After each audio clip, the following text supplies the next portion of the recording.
Assalamualaikum warahmatullahi wabarakatuh. Salam sejahtera untuk kita semua.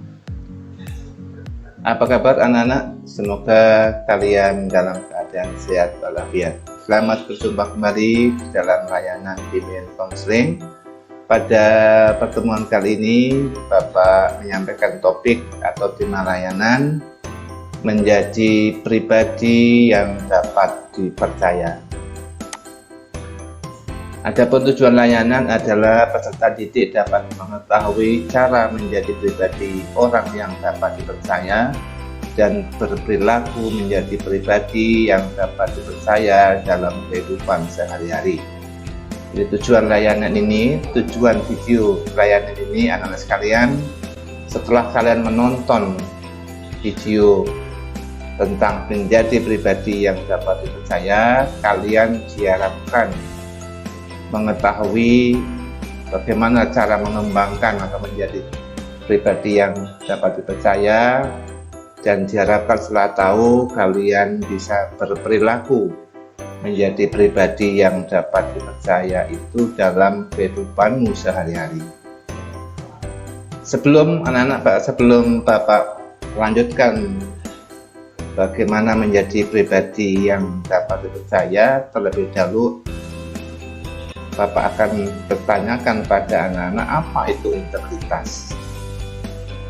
Jadi untuk mengawali topik ini, kita akan mengawali dengan apa itu integritas. Lalu apa itu ciri-ciri orang yang berintegritas? Kemudian bagaimana cara menjadi pribadi yang dapat dipercaya? Dan untuk apa kepercayaan dalam kehidupan seseorang? Oke anak-anak, sebelum Bapak lanjutkan, pastikan kalian tetap tekun menyimak hingga habis. Oke? Baik, sekarang Bapak bertanya pada anak-anak, bagaimana pendapatmu jika ada orang yang suka berdusta? Kemungkinan kalian akan menjawab 100% tidak suka. Bagaimana pendapatmu jika ada orang yang jujur? Kemungkinan 100% kalian akan mengatakan suka. Kemudian Bapak juga bertanya, bagaimana pendapatmu jika ada orang yang tidak komitmen terhadap apa yang sudah disepakati?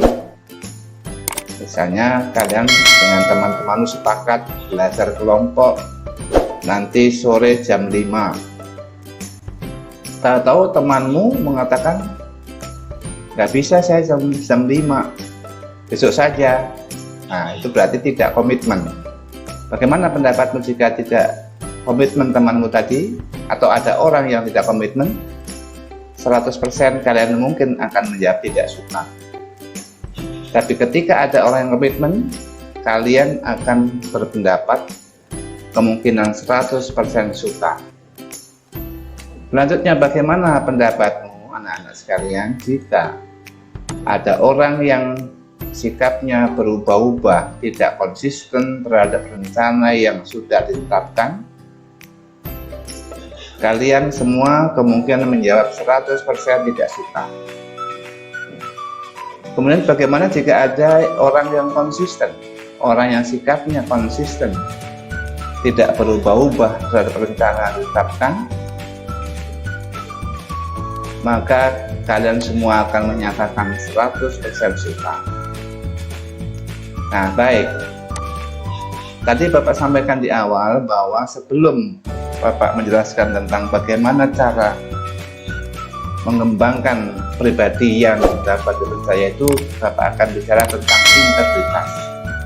Lalu apa itu anak-anak integritas menurut ahli? Baik, sekarang menurut Andreas Harefa, integritas merupakan 3 kunci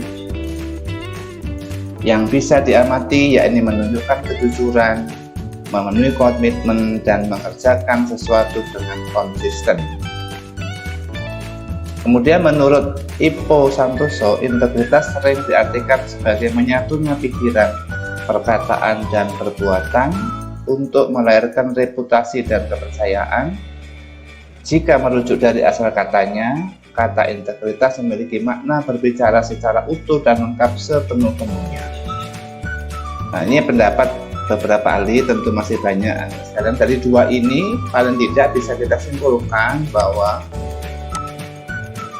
integritas itu, orang yang berintegritas itu adalah seseorang yang ucapannya utuh, ya, dalam arti kata lengkap, penuh, antara perkataan dan perbuatan itu menyatu. Kemudian dia juga memiliki kejujuran, komitmen, dan konsisten. Baik anak-anak sekalian, sekarang bagaimana cara anak-anak atau kita mengembangkan diri agar menjadi pribadi yang dapat dipercaya. Pribadi yang dapat dipercaya pertama memiliki sifat jujur dalam segala hal.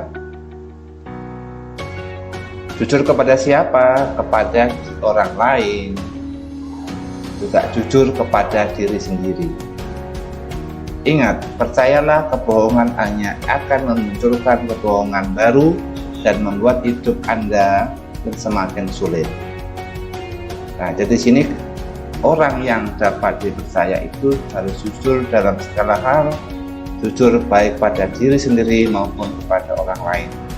Kalau kita selalu berbohong, maka perbohongan itu akan memunculkan kebohongan yang baru, dan ini akan membuat hidup kita susah. Itu harus dihindari. Jadi orang yang dapat dipercaya menjadi pribadi yang percaya, yang pertama adalah jujur dalam segala hal.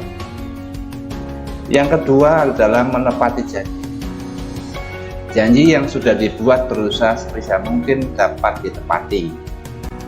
Nah, jadi kalau kalian sudah punya janji, harus berusaha sebisa mungkin dapat ditepati. Ciri atau cara mengembangkan diri agar menjadi pribadi yang dapat dipercaya.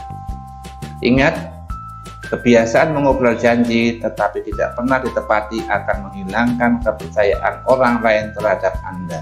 Jadi kalau kalian ngobrol janji, maka akan berpengaruh terhadap kepercayaan orang lain atau temanmu kepada kalian. Nah, ingat, jangan berjanji bila tidak ada niat untuk ditepati. Ya, jadi ingat anak sekalian ya. Yang kedua, menepati janji.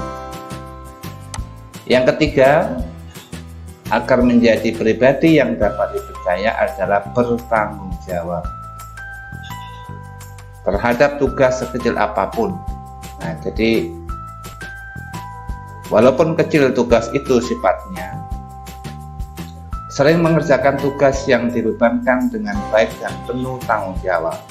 Nah, jadi kalau diberikan tugas sekecil apapun, kalian berusaha sebaik mungkin dan penuh tanggung jawab. Ya, tidak asal-asalan begitu ya. Kemudian pribadi, agar menjadi pribadi yang dapat dipercaya, yang keempat adalah konsisten antara perkataan dan perbuatan. Ya, tidak berubah-ubah, tidak mencela-mencela bahasanya ya. Jadi selalu konsisten antara perkataan dan perbuatan. Kemudian pribadi yang dapat percaya berikutnya, yang kelima adalah percaya pada diri sendiri. Jadi memulai percaya diri pada diri sendiri, bersikap tegas, dan jangan pernah ragu dengan kemampuan diri sendiri. Ini harus dipupuk kalau ingin menjadi orang yang dapat dipercaya, itu selalu percaya diri, tidak pernah ragu terhadap kemampuan yang ada pada diri kita. Lalu yang keenam, mengesampingkan kepentingan diri sendiri.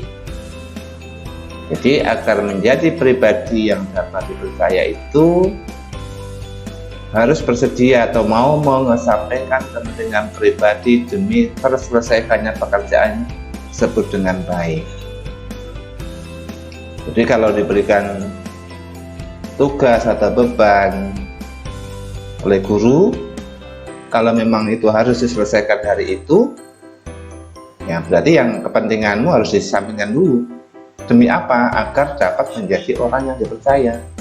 Nah, diabaikan dulu, bahasanya di cancel dulu kepentingan kita demi untuk menyelesaikan pekerjaan yang dibebankan kepada kita. Nah, jadi kalau kalian diberikan tugas atau pekerjaan yang harus diselesaikan hari itu, maka mau nggak mau kepentingan kita, kepentinganmu harus dikesampingkan dulu untuk mencapai kepercayaan dari guru ya. Kemudian yang ketujuh, bercanda pada tempatnya. Pandai menempatkan antara serius dan bercanda dengan tidak ya. Artinya kalian kalau bicara mana bercanda dan mana serius harus dibedakan. Sebab kalau kalian bicaranya dengan bercanda terus menerus nggak tahu tempatnya, ini ingat, orang yang sering bercanda dan menanggapi sesuatu dengan tidak serius seringkali membuat orang lain menganggap apa yang kita katakan, yang dikatakan atau dilakukan hanyalah candaan. Ini harus pandai-pandai mana yang ini saya ngomongnya serius, bicara saya serius itu mana ini? Ini tentang hal apa yang serius dan mana yang bercanda. Ini harus benar-benar harus pada tempatnya. Kalau memang pada saat bercanda, bercanda. Kalau yang serius, serius. Jadi jangan sampai dicampur adukkan sehingga kalian akan menjadi orang yang tidak dipercaya, kalau sebab akan dianggap paling ngomongnya bercanda. Ini jangan sampai dilakukan. Kemudian pribadi yang dapat dipercaya berikutnya adalah berpenampilan menarik. Nah, baik busana yang dipakai, cara berkomunikasi, etika dan tata krama sopan santun. Nah, jadi berpenampilan menarik di sini tidak hanya busana yang dipakai itu, ya baik ya, rapi, tidak acak-acakan, ya, yaitu ya kalian bisa mengerti yang dimaksud apa itu berpenampilan menarik. Tapi juga cara komunikasi, ada sopan santun, tata krama di dalam bicaranya. Ya, tahu yang akan diajak bicara di siapa, kepada teman kah, kepada orang tua kah, kepada guru kah, atau kepada orang yang lebih tua kah. Ini harus bisa cara komunikasi, tidak disamakan. Bicara dengan teman akan tentu berbeda dengan bicara dengan orang tua atau orang yang lebih tua. Misalnya kalau pada teman bertanya, lu sudah makan? Atau kamu sudah makan, pantas. Tapi kepada orang tua tentu tidak kamu. Bapak sudah makan, atau ibu sudah makan, atau mbak sudah makan, kakak sudah makan. Nah, itu harus dibedakan. Namanya etika, sopan santun, cara berkomunikasi. Jadi anak sekalian, kepercayaan itu perlu dibangun setiap hari agar kita memiliki integritas sehingga dapat dipercaya orang lain. Jadi ada 8 hal tadi itu dibangun setiap hari ya, sehingga melahirkan integritas. Yang tadi antara lain memiliki kejujuran, komitmen, dan juga konsisten. Nah, baik anak sekalian, semoga kalian menjadi pribadi yang dapat dipercaya. Semoga video ini bermanfaat. Sukses selalu. Assalamualaikum warahmatullahi wabarakatuh.